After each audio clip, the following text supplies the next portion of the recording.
En el día de hoy voy a presentarles los fines de la educación matemática, resultado del trabajo del grupo número 1 constituido por Bella, Carolina, Fedelman y pues yo que les estoy hablando en este momento. Nosotros para hacer esta presentación hemos partido del artículo 67 que define a la educación como un derecho, ¿cierto? Y por tanto también un servicio público que cumple con unos fines sociales o unas funciones sociales y que permite el acceso al conocimiento, a la técnica, a la ciencia y a los valores de la sociedad.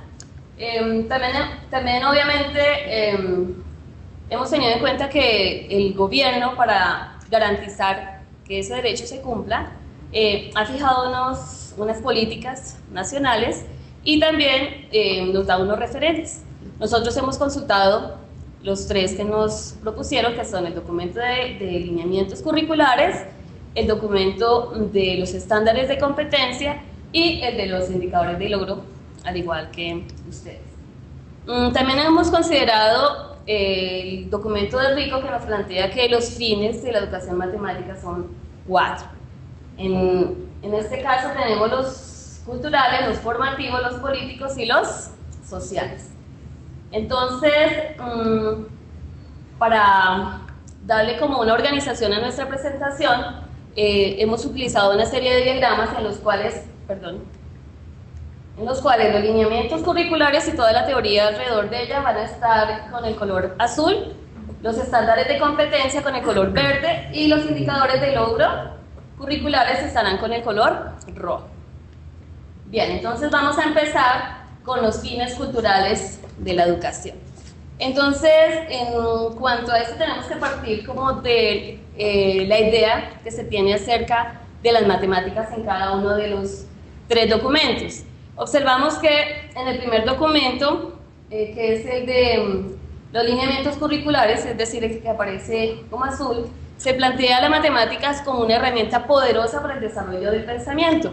Pero ella parte ¿de qué? De la evolución histórica de un proceso cultural. Desde esta perspectiva, pues no es una ciencia acabada, ¿cierto? De manera análoga, observamos que en el documento de estándares nos hablan de la concepción de la matemática como una actividad humana, y esta también resulta de grupos culturales concretos que además están ubicados tanto en un, periodo histórico como en un grupo social. Entonces, implica pues varias consideraciones. En primera instancia observamos, que considera los diversos campos del saber y la diversidad. Implica también tener en cuenta que si tiene un carácter histórico y contingente, quiere decir que no se da por sí misma. La matemática no surge porque sí. Como depende de la actividad en una sociedad, entonces pues debe considerar los cambios que se dan en esta sociedad, las tendencias y también, por supuesto, cuáles son como esos futuros esperados desde el proyecto de las matemáticas. Por último, tenemos en el tercer documento que se parte de la búsqueda por la identidad cultural nacional. En el documento de indicadores nos dice, por tanto, que la matemática debe ofrecer a todos los ciudadanos, a los futuros ciudadanos, una cierta cultura matemática, unos conocimientos básicos, debe también dar habilidades específicas, un vocabulario adecuado y una visión global de las aplicaciones de las matemáticas. Como observamos, desde estas perspectivas, las matemáticas son un proceso en constante cambio y transformación y por tanto, pues también observamos que están los 3 documentos muy relacionados en cuanto a este aspecto. Vamos a continuar con los fines sociales de la educación, y entonces aquí también partimos de la concepción de las matemáticas. En el primer documento, el de lineamiento, se plantea a la matemática como una actividad social. En esta perspectiva, lo más importante es que organiza y da sentido a las prácticas. Pero esto no podría ser posible si no consideráramos los intereses y la afectividad de quienes participan en ese proceso educativo. La idea es que la educación matemática debe ofrecer respuestas a la multiplicidad de intereses, ¿cierto? Y de actividades que tiene también la vida, pues, de las personas, y requiere un esfuerzo individual y colectivo. Bien, vamos ahora con el documento de estándares que nos plantea finalidades nuevas a las matemáticas respecto a las que existían anteriormente. Y entonces allí nos hablan del valor social ampliado de las matemáticas. Y cuando nos hablan del valor social ampliado, entonces plantean que debe tenerse en cuenta el carácter utilitario de las matemáticas en un mundo que está fuertemente tecnologizado, ¿cierto? Y por tanto, esta área debe proporcionar herramientas y tecnologías a las personas para lograr desempeños más eficientes y creativos. De otra parte, también considera que el conocimiento matemático es necesario para que esos desempeños eficientes se den tanto en lo social como en lo laboral. Por ejemplo, eso nosotros lo podemos evidenciar también en el nacimiento de nuevas carreras que basan su éxito en el desarrollo de las matemáticas. Está el caso de la robótica, de la modelización de procesos dinámicos, entre otras, otras carreras. Una última parte que nos pareció fundamental, tiene que ver con el concepto de la integración social, cuando hablamos de una educación de calidad para todos. Esto quiere decir que ya no hay filtros sociales, ¿cierto? Se supone que debemos entonces llegar a cada uno de los estudiantes y por tanto también debemos considerar sus intereses y su situación afectiva. Por último, en el documento de indicadores observamos que se considera a la educación como un proceso eminentemente humano y social. Por tanto, se deben considerar los aspectos socioculturales que son determinantes en los actos comunicativos. Muchas gracias. Vamos ahora con los fines formativos.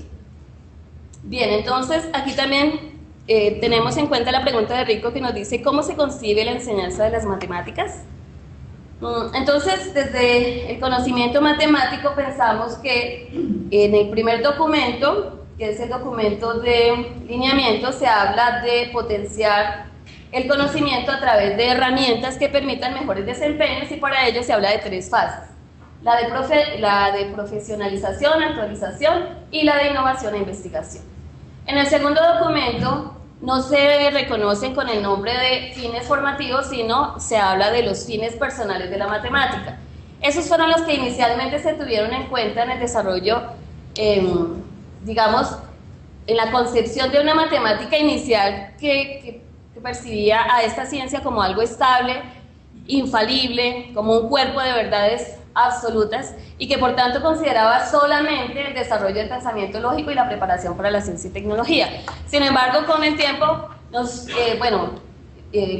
académicos se dieron cuenta que estas 2 actividades también eran tarea de todas las demás ciencias, entonces se amplió esa concepción y entonces hoy en día hablamos de el desarrollar las competencias y el de ser matemáticamente competente. Y entonces ya a estos fines formativos se agregan los culturales, los políticos y los que hemos estado comentando, con el propósito de que el desarrollo de las matemáticas abarque lo científico, las competencias matemáticas, científicas, lingüísticas y, ¿cuál se me quedó? Y ciudadanas. Muy bien, y por último tenemos que los fines formativos en el documento de logros, indicadores de logro, nos hablan de las teorías del desarrollo cognitivo y el procesamiento de la información. Aquí es importante la concepción de que el aprendizaje y, de la enseñanza y del aprendizaje. ¿Por qué? Porque resulta que nos dicen que el estudiante es ¿quién?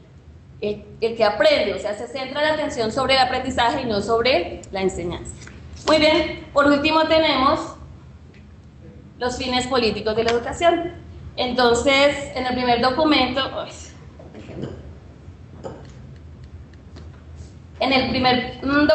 hablamos de dar sentido al mundo que le rodea. En el segundo, el de formar ciudadanos en el ejercicio de sus derechos y deberes democráticos. Y en el tercero, el de trabajar por un proyecto de nación. Entonces, como podemos ver, los tres documentos dan importancia a las 4 finalidades que se proponen para la educación matemática y desde esta perspectiva